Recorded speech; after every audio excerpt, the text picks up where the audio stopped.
Alright, so here's how you put the Elektrum charging station to charge the Tesla. So you grab the key from the center console in the car, and if you look and you come over here, you open the charge port by tapping on the car. Then you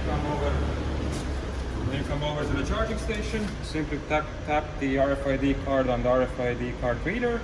It says authenticating, and that's it. So now it tells you to just connect the card to the charging station. So you grab the CCS charger here, plug it in the car,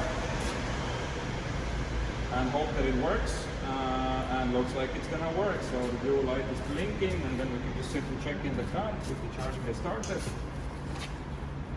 Let's see, it's starting to charge. We set the charge limit to 100%, and that's that.